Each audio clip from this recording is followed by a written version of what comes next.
தமிழ்நாடு நுகர்பொருள் வாணிபக் கழகம் மூலம் உணவுத்துறையில் நடைபெற்ற ஒப்பந்தங்கள் குறித்து ஆய்வு மேற்கொள்ளப்பட்டது.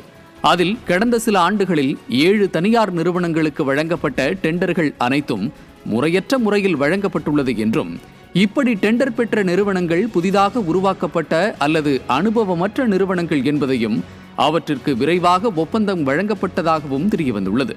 மேலும் திறந்த போட்டி முறை, புத்திசாலித்தனமான தேர்வுகள் அனைத்தும் புறக்கணிக்கப்பட்டுள்ளதாகவும், டெண்டர் வழங்கும் விதிமுறைகளில் ஒவ்வொரு கட்டத்திலும் திட்டமிட்ட முறையில் விதிகளை மீறி ஒப்பந்தங்களை சில நிறுவனங்களுக்கே வழங்கப்பட்டுள்ளதாகவும் புகார் எழுந்துள்ளது.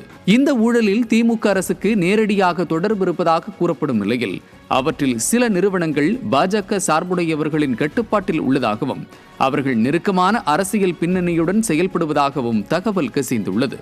குறிப்பாக ஒரு நிறுவனத்திற்கு டெண்டர் வழங்கும் போது போதிய தொழில்நுட்ப தகுதிகள் இல்லாத நிலையில் தேர்வு செய்யப்பட்டுள்ளதாகவும், அதை தொடர்ந்து பிற நிறுவனங்களும் அதே மாதிரியான முறைகளில் தேர்வு செய்யப்பட்டுள்ளன என்றும் அதிர்ச்சி தகவல் வெளியாகியிருக்கிறது. இதை அறிந்த பொதுமக்கள், அரசாங்கம் என்பது பொதுமக்கள் நலனுக்காக செயல்பட வேண்டும் என்றும், எனவே இந்த மோசடிகளை சட்டப்பூர்வமாக விசாரிக்க வேண்டும் என்றும் கோரிக்கை விடுத்துள்ளனர்.